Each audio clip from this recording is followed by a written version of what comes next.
आओ मेरे 33 डिस्ट्रिक्टों में दिखाओ कि कितने में फुटसाल है, कितने में रोड बने, कितने में हॉस्पिटलें बनी हैं। मेरा हल्का कोयटे शहर से शुरू होता है, कोयटे शहर से मेरी बाउंड्री कोयटे शहर को लगती है और दूसरी तरफ जाके झलमक्सी को लेके शादात कोट के हद को लगती है। काश कि ऐसे हॉस्पिटल बनाए जाते जब मेरा जख्मी, जब मेरी कोई औरत डिलीवरी केस में उसके साथ मसला होता है, उसको जाफराबाद, उस्ता मोहम्मद, नसीराबाद से ले आके वो मच तक नहीं पहुंचती है, उसकी मौत वाकया हो जाती है।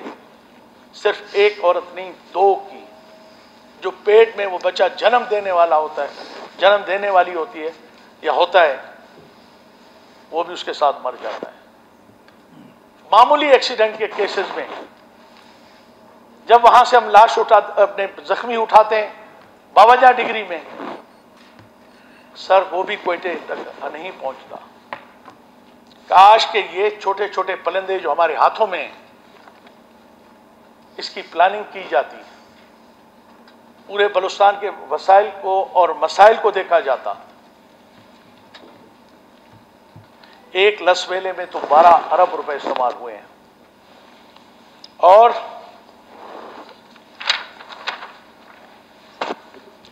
टेस्ट किधर है?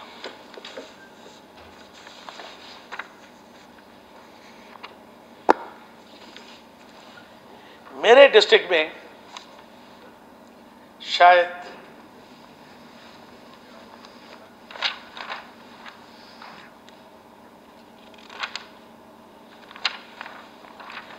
उसका छठा हिस्सा भी इस्तेमाल नहीं हुआ, 2 अरब रुपए भी इस्तेमाल नहीं हुए। सर इसको जरा चेक करें मेरे डिस्ट्रिक्ट में कितने हुए। वजह जी, 2 अरब ऑन गोइंग और मौजूदा में, और उसकी एलोकेशन देख लें। पिछले 3 साल में मुझे फंड्स तो मिले, मगर उसकी एलोकेशन आपके लिए प्रूफ के तौर पे मैंने ऑफिस में टेबल कर दी है। 1 अरब का प्रोजेक्ट हमारा होता है, उसके लिए 10 करोड़ रखते हैं, रिलीज 2 करोड़ की होती है।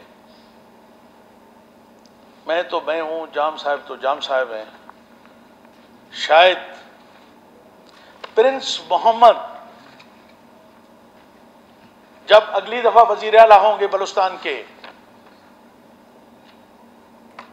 3 नस्लें तो जाम साहब की हैं, 4थी नस्ल में शायद हमारे औलादें भी देख लें, जो हमारी स्कीमें बनेंगी। अल्लाह प्रिंस मोहम्मद को जिंदगी दे, उम्र दराज करे। जब वो अगली 4थी नस्ल उनकी आएगी यहां पे, तो शायद हमारे प्रोजेक्ट बन जाए। मैं विंदुर डैम का एक जिक्र करूंगा, वो उसकी कॉस्ट कितनी है और उसकी जो कमांड एरिया है वो कितना है।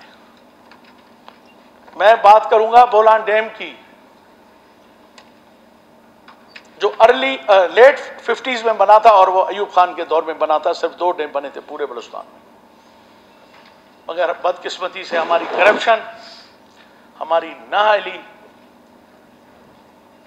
और हमारे अपने कौमी मुफादात को इग्नोर करने की वजह से वो 86 में फ्लैश आउट हो गया, टूट गया वो, जिससे आधे से ज्यादा कच्ची तबाह हो गया।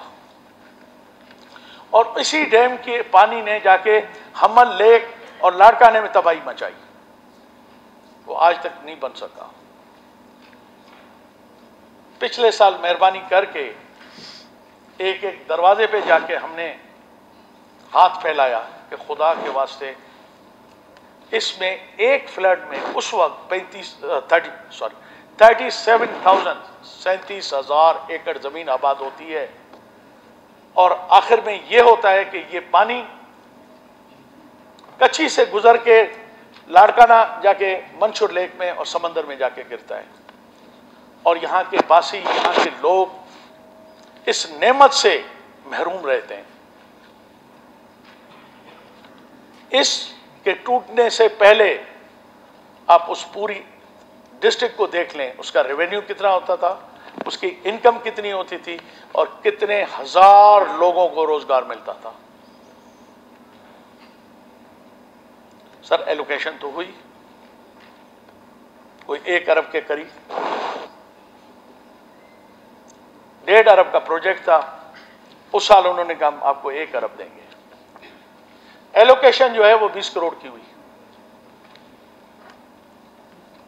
अब आप मुझे अंदाजा लगाएं कि 1.5 अरब का जो प्रोजेक्ट है, अगर उसकी एलोकेशन 20 करोड़ होगी तो कितने साल में बनेगा? क्या मेरी जिंदगी में, क्या जाम साहब की जिंदगी में ये मुकम्मल होगा? सिर्फ ये कि मुझे सियासी जुर्म की सजा दी जा रही है, ये मुझसे नहीं होता कि मैं झूठ को सच कहूं, सच को झूठ कहूं। हमारी शायद गुफ्तगू, हमारे बलूचिस्तान के ऊपर जब प्रोजेक्ट्स आते हैं, बदकिस्मती से मुझे 14 महीने हुए कैबिनेट में। पहले जब ये बातचीत हो रही थी, हमेशा सीने पे हाथ मार के कहा जाता ऑन माय डेड बॉडी। सरदार इनका कसूर था, वो कैबिनेट का मेंबर नहीं बन सकता था। बड़ी मुश्किलों से 14 महीना मुझे गुजरे हैं। तो मुझे ऑफर हुई कि आप बताएं कि आपको कौन सा डिपार्टमेंट दिया जाए। एक सी अपने पीएनडी नहीं मिलेगा, बाकी बता दो। तो क्योंकि मैं ये समझता था, मेरा एक विजन थी, मेरी एक सोच थी, और मैं चाहता था इस मुल्क, इस सूबे के अंदर जब तक हम तालीम नहीं देंगे, जब तक हम शऊर नहीं देंगे, जब तक हम जहालत के तारीख दौर में रहेंगे, हम कभी भी तरक्की नहीं कर सकते। बच्चे को अगर मजबूर हो 3 वक्त का खाना ना दो, 2 वक्त का दे दो। अगर उसको बूट नहीं पहना सकते तो उसको चप्पल लेके दे दो। चप्पल नहीं पहन सकता, नहीं लेके माँ बाप दे सकते, उसको नंगे पांव भेजो, मगर खुदारा उसको तालीम दो। अगर ये मेरी एक ड्रीम था, मेरी ख्वाब था। सबने मुझे कहा कि तुम पागल हो गए हो कि एजुकेशन डिपार्टमेंट ले रहे हो, इसमें तो सारा दिन अजाब है, लोगों की नाराजगी है, आपके मिनिस्टर आपसे नाराज होंगे, आपके कुलीग आपसे नाराज होंगे, आपके एमपी आपसे नाराज होगी, हुकूमत आपसे नाराज होगी, अपोजिशन आपसे अलहदा नाराज होगी। मगर उसके बावजूद मैंने इसको एक चैलेंज समझ के, इस बलूचिस्तान को एक अजीम मकसद को अपने लिए एक चैलेंज समझा और मैंने ये एक्सेप्ट किया। मगर मिस्टर स्पीकर, पहले दिन से जो सीटीएसपी ने 4000 5000 के करीब जो बंदे भर्ती किए थे, जब मैं आया तो मेरे पास 5000 नहीं, शायद उससे भी ज्यादा एप्लीकेशंस थी, प्रूफ थे, सबूत थे करप्शन के कि किस तरह टीचर्स को पैसे लेके भर्ती किया गया है। तेरी भी सबूत थे मेरे पास। वो समरी मैंने 2-3 दफा सीएम साहब को भिजवाई और उनसे रिक्वेस्ट की कि मिस्टर चीफ मिनिस्टर साहब, मेहरबानी करें, इनको दोबारा इनके एग्जाम्स करवाए जाएं, इनके टेस्ट करवाए जाएं, क्योंकि मैं बिलीव करता हूं, मैं कोई आबे जमजम से नहा के नहीं आया हूं, मैं कोई बहुत बुजुर्ग सिर्फ इंसान नहीं हूं, मैं भी, मुझसे भी 100 गलतियां हुई हैं, मगर मैं इस हाउस के छत के नीचे, जहां मेरा ऊपर रब है, जिस पे मैंने कलमा पढ़ा है और जिसको मैं अपना खुदा मानता हूं, उसको मैं हाजिर नाजिर जान के कहता हूं, ये हाउस सुन ले। बदकिस्मती से मेरे ख्याल में गवर्नमेंट वाले तो चले गए, बाकी हुकूमत वाले भी चंद बच गए हैं मेरे ख्याल में। उनका मैं शुक्रगुजार हूं कि कम से कम वो मेरी स्पीच सुन रहे हैं, मैंने सारा काम किया होगा, मगर टीचिंग के अंदर, टीचिंग स्टाफ के अंदर मैंने कोई मुदाखलत नहीं की। जो जहां पे था, जिसका हक बनता था, उसको मैंने दिया, बिना सियासी मुखालफत के, बिना सियासी अदावत के, जाती अदावत के। आज मेरा डिस्ट्रिक्ट का रिकॉर्ड गवाह है कि मैंने किसी टीचर को, मेरी तरफ से रिकमेंडेशन कभी नहीं गई कि इस टीचर को यहां से निकाल के वहां लगाएं। मैंने उनको बाइख्तियार बनाया, मगर मेरी बदकिस्मती थी कि मेरे से थोड़े दिन पहले, यानी महीना 2-3 हुए थे, एक नया सिस्टम तालीम में मुतारिफ करवाया गया, उसको कहते हैं क्लस्टर सिस्टम, कि एक हाई स्कूल होता है, उसके साथ 2 कोई मिडिल स्कूल होते हैं या 4-6 प्राइमरी स्कूल होते हैं। उनका सब का बजट उनके पास चला जाता है और उनके हेड मास्टर या हेड टीचर तो नहीं कह सकते, हेड मास्टर जो है, उसके साथ उनके वालिदैन को, चंद स्टूडेंट्स के वालिदैन को और वहाँ के लोकल मोतबरीन को मिला के कमेटी बनाई जाती है और वो फंड इस्तेमाल करते हैं। मेरी बदकिस्मती ये हुई कि इससे पहले हम लोग चीफ मिनिस्टर साहब को, B&R का एक्सीएन मिनिस्टर बैठा है, उनको या दूसरे इरिगेशन वालों को मिन्नतें करते थे, यार हमें मेहरबानी करके मेरे पसंद का एक्सीएन दे दो। मगर मेरी बदकिस्मती शुरू हुई कि जैसे मैं मिनिस्टर बना तो लोगों ने अब डीओस को भी मांगना शुरू कर दिया है। वो भी उनके सब फर्स्ट प्रायोरिटी बन गई है कि जी मेरे डिस्ट्रिक्ट में मेरा डीओ होना चाहिए, क्योंकि सारे वसाइल, सारी पोस्टिंग, सारी ट्रांसफर, सारे पैसे उसी के पास होते हैं। और आज हमने, मैं किसी और को ब्लेम नहीं दूंगा, अपने पे को दूंगा, कि हमने अब उन क्लस्टर बजट से भी पैसे मांगने शुरू कर दिए हैं, डीओ से भी मांगने शुरू कर दिए हैं। और फिर दूसरी सबसे बड़ी मेरी बदकिस्मती कि जब से मैं मिनिस्टर बना हूं, जितने हुक्मरान जमायत के एमपीएज हैं, उसके इत्तेहादी हैं और मंजूर नज़र लोग हैं, मुझे मैसेज मिला कि आप इनको ट्रांसफर पोस्टिंग नहीं कर सकते, उसके लिए प्री अप्रूवल आपको लेना पड़ेगा चीफ मिनिस्टर हाउस से। तो जनाब,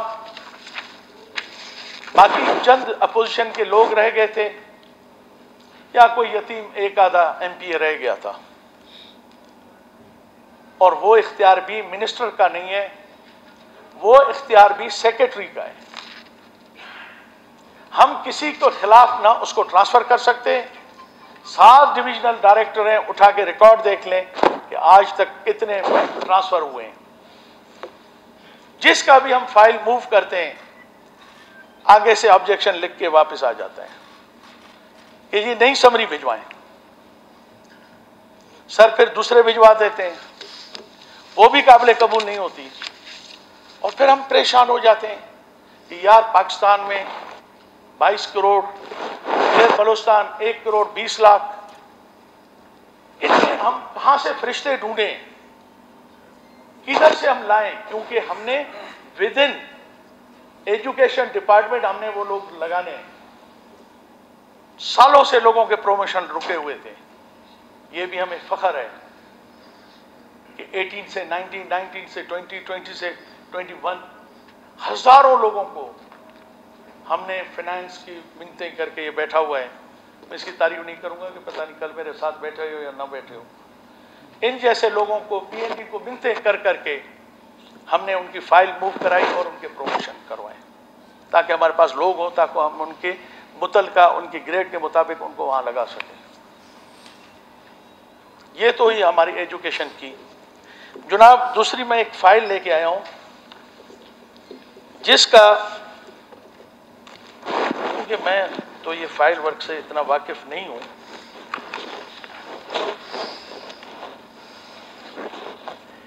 school of excellence,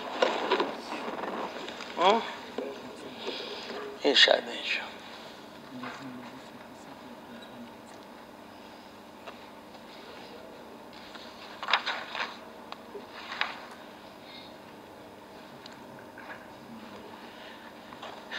school of excellence, क्योंकि हमारी बदकिस्मती है, हमने हमेशा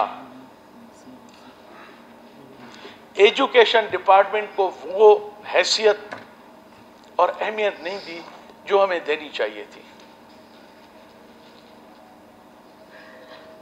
मगर हमने कोशिश की, अपने दोस्तों को इत्मीनान में लिया, और मुझे खुशी है कि मैंने जिन जिन लोगों से इस प्रोजेक्ट के बारे में गुफ्तगू की, किसी NPA साहब ने उस पर ऑब्जेक्शन नहीं किया, बशर्ते कि मेरी हौसला अफजाई भी की और मुझे कहा कि हिम्मत करें, हम भी आपके साथ हैं।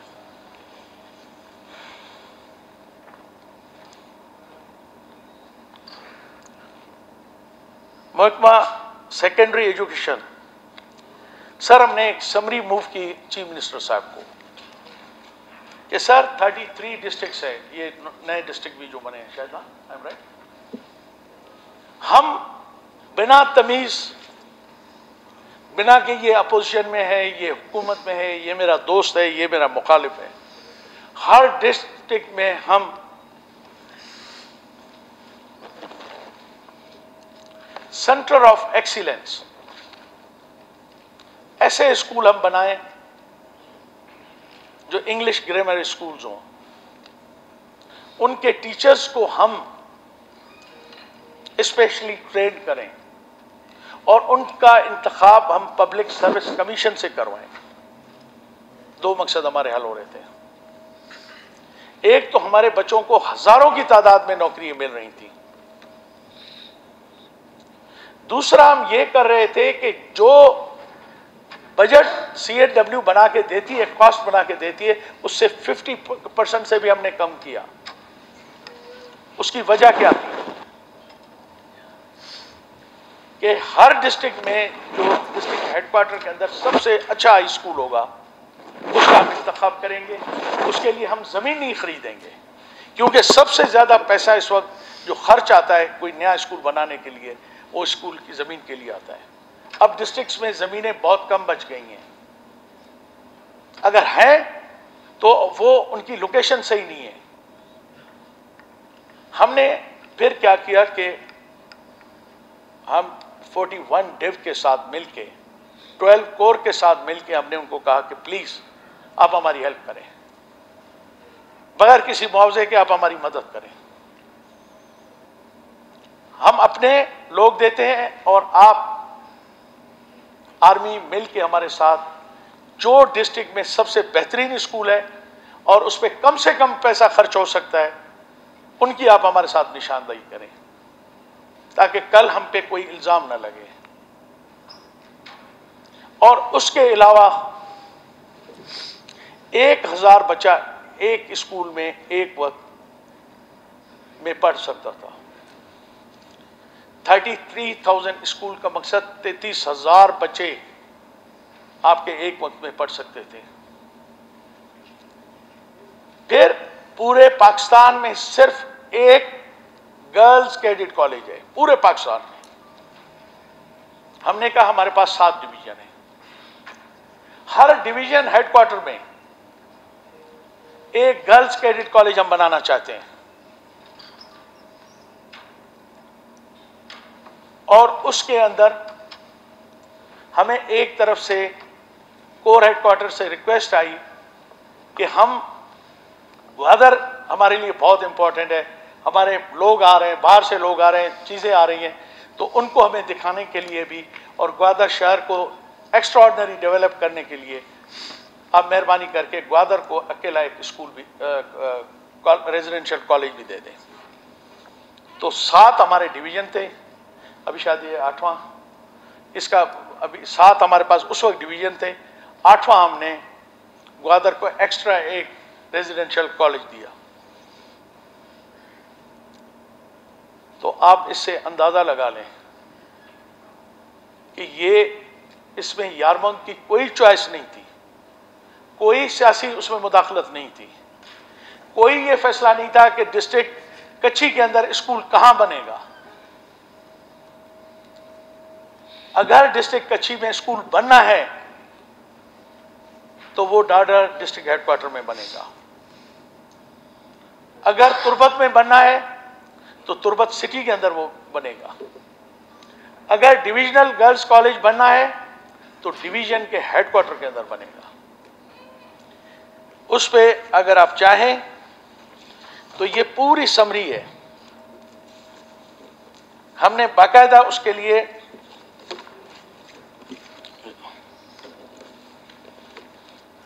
सीएम साहब से डिस्कशन की, उन्होंने हमें अप्रिशिएट किया और उसके बाद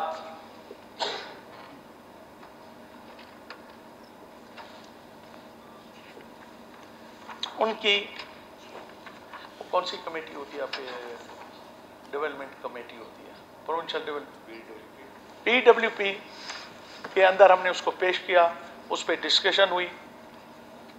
PND ने उसको देखा, उस पर डिस्कशन हुई। फाइनेंस मिनिस्टर साहब बैठे हुए हैं, इनसे डिस्कशन हुई। कहीं से भी हमारे लिए रुकावट नहीं आई। मगर मेरी बदकिस्मती कि मैंने अपनी 14 महीने की कारकर्दगी आगे अवाम के सामने रखी। मीडिया, जर्नलिस्ट, लोग, वो लोगों को इतनी बुरी लगी कि जिसमें पूरी हम समझते थे कि हमने अपने भाइयों को भी एतमाद में लिया हुआ है और उनकी भी इसमें इनपुट है, तो ये प्रोजेक्ट हमारा कभी भी रुकेगा नहीं। पिछले साल रोक दिया गया। इस साल बजट से हफ्ता 10 दिन पहले एक इल्हामी ख्याल आ गया हमारे चीफ मिनिस्टर साहब को। उन्होंने ख्वाब में देखा कि ये प्रोजेक्ट सही नहीं है बलूचिस्तान के लिए। एक हाई स्कूल बनाते हैं और वो हर एक डिस्ट्रिक्ट हेडक्वार्टर में बनेगा। इस प्रोजेक्ट को ड्रॉप कर दिया गया, जिसपे खुद उनकी अप्रूवल, खुद उनकी दस्तखतें, और एक प्रोजेक्ट, एक नए हाई स्कूल कि हर डिस्ट्रिक्ट में एक हाई स्कूल बनना चाहिए। जुनाबे वाला, ये इस तरह है कि कैप्टन, दो टीमें खेल रही हों, ऐसे भी कुछ कैप्टन होते हैं, या तो मैं गोल करूं, अगर मैं नहीं कर सकूं तो ये जो 11 खिलाड़ी होते हैं, इसको किसी को हक नहीं पहुंचता कि वो जाके गोल करे, उसका नाम हो। सर, ये मेरा ड्रीम था, ये मेरा ख्वाब था। मैं इस प्रोजेक्ट में अपने मुस्तकबिल को देख रहा था। मैं बलूचिस्तान के बच्चों का बेहतर मुस्तकबिल देख रहा था। बलूचिस्तान को इस खित्ते के अंदर तरक्की करते हुए देख रहा था।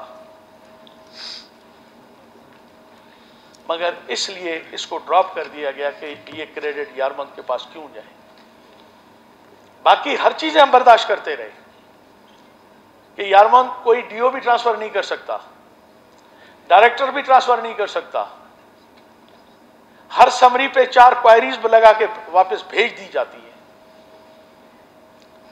भाई, मैं तो आया था, मैंने तो कभी नहीं कहा, मैंने तो हमेशा कहा कि जाम साहब की टीम, उसकी हुकूमत, हमने तो हमेशा, अल्लाह में बख्श दे, सच्ची और झूठी तारीफें आपकी की।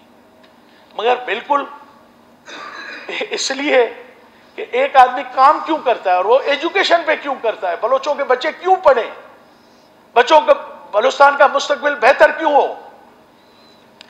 ये मिट्टी और यही इनका मुकद्दर हो कि वो बंदूकें उठा उठा के बेरोजगारी में जाके पहाड़ों पे चढ़े। हमारे बच्चे तो अमेरिका के स्कूलों में जाके तालीम हासिल करें, इंग्लैंड की बेस्ट यूनिवर्सिटीज में जाएं, मगर एक बलोच का बच्चा, बलूचिस्तान के एक बलोची क्यों अच्छे मुकाम पे पहुंचे, क्यों उसको वो किया जाए। हमने यहां अपने लिए गुलाम पैदा करने हैं। हमने जाहिलों की एक फौज पैदा करनी है। हमने गरीब के बच्चे को आगे बढ़ने नहीं देना है। हमें अपनी आने वाली नस्लों के लिए भी गुलाम चाहिए, अनपढ़ लोग चाहिए। मिस्टर स्पीकर,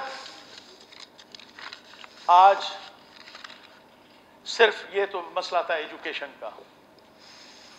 अब मैं आता हूं इधर के यार मेरी फाइल डेवलपमेंट की तरफ।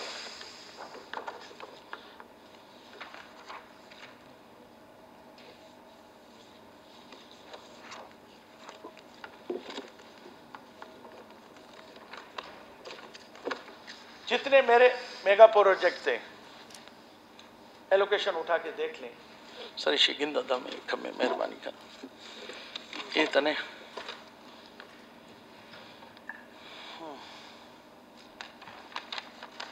एक, मैं समझता हूं ये रवायत अच्छी नहीं है, नहीं होनी चाहिए, मगर क्योंकि हम भी इस माशरे का हिस्सा हैं,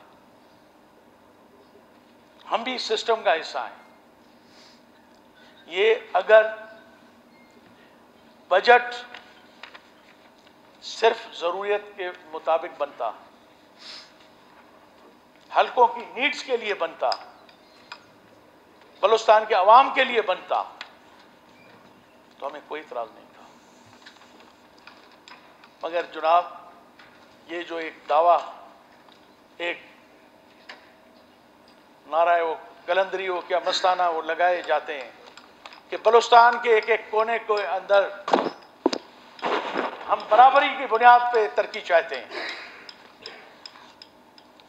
हम किसी से जातियात पे नहीं बनाए जाते। मेरे प्रोजेक्ट उठा के देख लें जनाब, ये मेरे पास है, ये मेरे डिस्ट्रिक्ट में फंड किए गए हैं। सर एक रिक्वेस्ट भी की थी, इतने भी पैसे भी हैं, खुदा के वास्ते इस साउंड सिस्टम को बदल दें। नहीं है तो फिर मैं मजबूर। सरदार साहब मेरे ख्याल में आप अपना ज़कात निकाल के दे दें। क्या कर दें? अपने ज़कात निकाल के दे दें, असेंबली के माइक से ही करें। 3 साल में तो फाइनेंस मिनिस्टर, मैं तो पहले दिन जब ओथ लिया था तारिक मगसी साहब ने जिम्मेवारी लिया और 2 साल से अप्रूव स्कीम भी है। मुझे समझ नहीं आता है कि वो क्यों अभी तक 3 साल में हमने असेंबली को बेहतर नहीं किया, असेंबली के माइक बेहतर नहीं किया। भाई ये सारे असेंबली के मोअज़्ज़िज़ीन मोतबरीन सारे लोग आप बैठे हुए हैं, ये सारे अपने तनख्वाह दे दें। जरा जाम साहब के पास एक वो पठान कहता है उसको क्या कहते हो तुम? जिरगा कहते हैं, हम बलोची में मेड़ कहते हैं। हम बलोच और पख्तून और यहाँ के जितने और लोगों की जो रवायतें हैं उसके मुताबिक एक मेड़ ले जाएंगे जाम के पास। खुदा के वास्ते, एक तो इस साउंड सिस्टम ने भी हमें अजाब किया हुआ है। आधी बात हम समझते, आधी नहीं समझते।